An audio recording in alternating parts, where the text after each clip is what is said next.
Estou aqui para falar da biologia. Biologia, ciência que estuda a vida, a célula, os seres vivos e as relações dos seres vivos entre si e com o meio ambiente. E a nossa aula inicial do curso de biologia é sobre a organização celular. Como é que os seres vivos se organizam a nível celular? E eu gostaria que vocês lembrassem de um detalhe importante. Nós temos seres vivos que são formados apenas por uma única célula, grupo dos unicelulares. Temos os seres vivos que são formados por vários tipos de células, os pluricelulares. E os vírus? Onde nós vamos enquadrar os vírus? Onde nós vamos classificar os vírus? Os vírus apresentam uma estrutura acelular, como nós vamos estudar. E eu gostaria que vocês acompanhassem imagens de seres vivos. Temos aí a imagem dos vírus. Apresenta uma estrutura muito simples, um capsídeo envolvendo seu material genético, que é o DNA. Vírus é um ser vivo acelular, não apresenta uma célula verdadeira. Em seguida, protozoário. Ser vivo unicelular. Esse protozoário apresenta um flagelo, uma estrutura responsável pela locomoção da célula. Mamíferos, representando o grupo dos pluricelulares, seres vivos que são formados por vários tipos de células. As plantas, representando o grupo dos pluricelulares, ser vivo formado por vários tipos de células. Como acabamos de observar, você tem um protozoário, que tem apenas uma célula, organizando o animal. E você tem plantas e animais que são formados por vários tipos de células, né? Agora, a organização da célula é que é muito importante. E eu gostaria que você pensasse. Qual a diferença entre uma célula bacteriana e uma célula animal? A bactéria é um ser procarionte, é um ser primitivo, apresenta uma célula procariótica, uma célula que ainda não está totalmente organizada. Célula animal, é uma célula eucariótica, do grupo dos eucariontes, é uma célula verdadeira, mais organizada. Acompanhe a estrutura de uma célula bacteriana.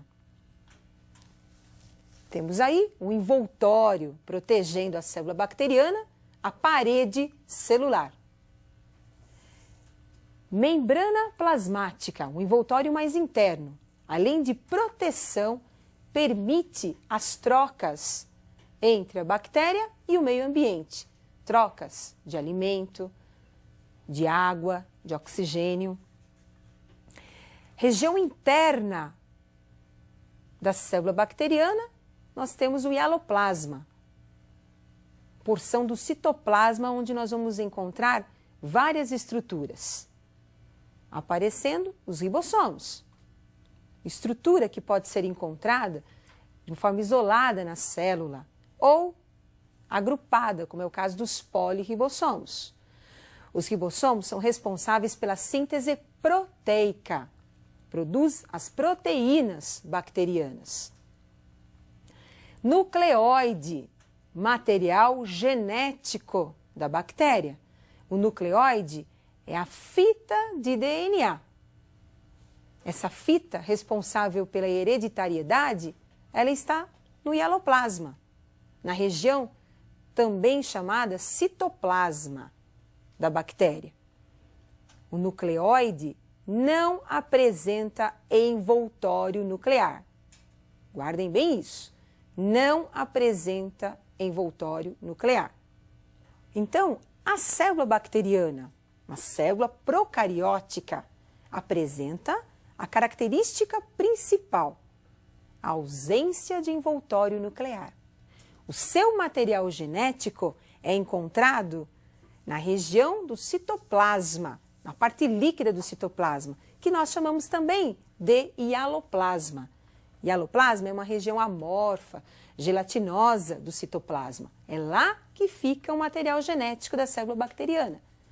E além do material genético no citoplasma, nós também vamos encontrar os ribossomos, a única organela da bactéria, os ribossomos.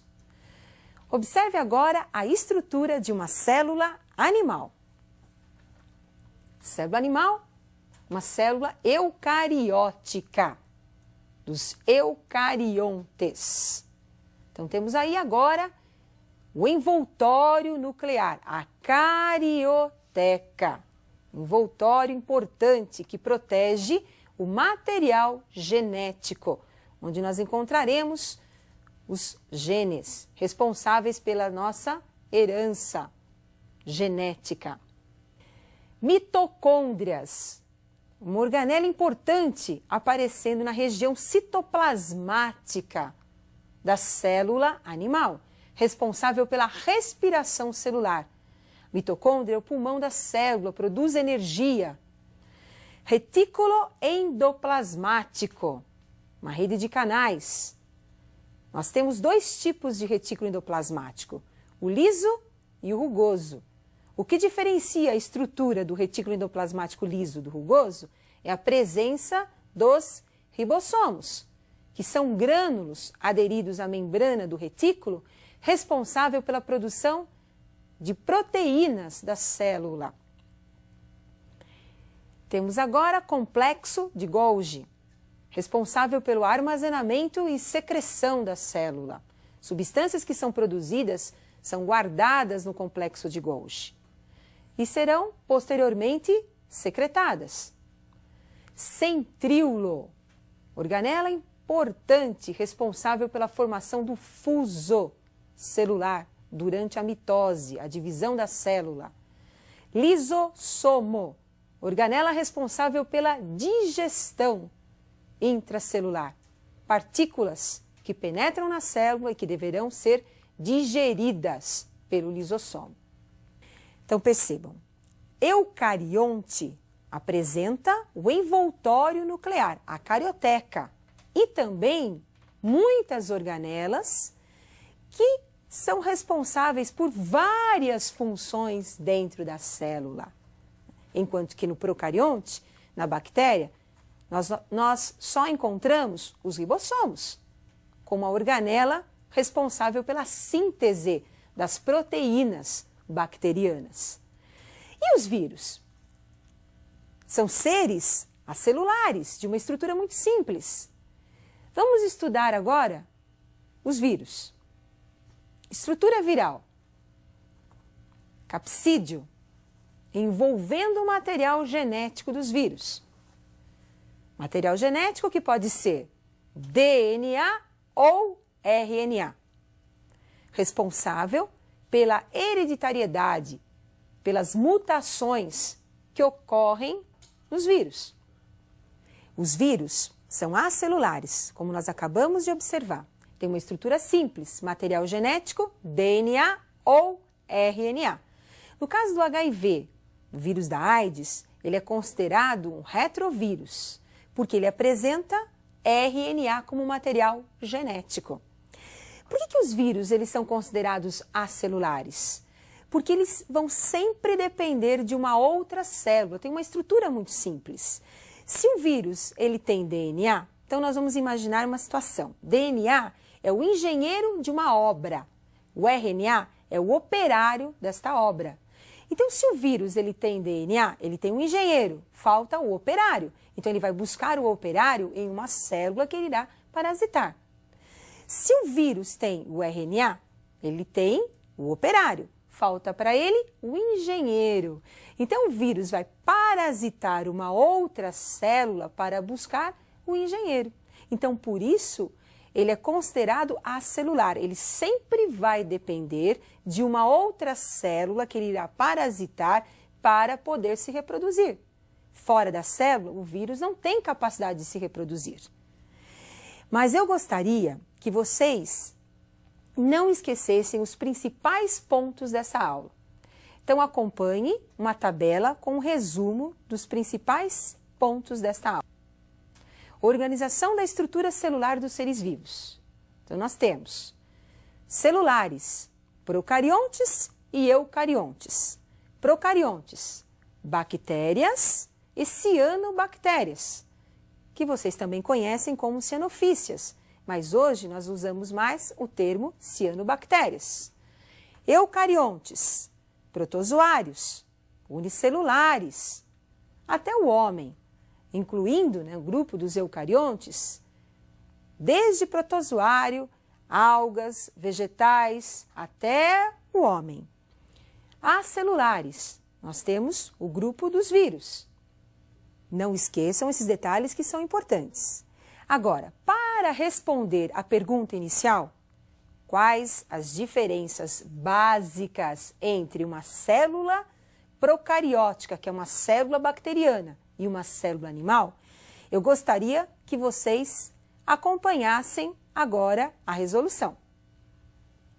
Célula bacteriana apresenta a ausência da carioteca, membrana nuclear ou envoltório nuclear. Nós temos apenas a presença dos ribossomos e o material genético no citoplasma da célula bacteriana. Célula animal, presença da carioteca, que é o envoltório nuclear, e a presença de muitas organelas no citoplasma. Então não esqueçam, porque isso é muito importante. Bactérias e cianobactérias, procariontes. O resto dos seres vivos, exceto os vírus, são classificados como eucariontes. E eu aguardo vocês para a nossa próxima aula.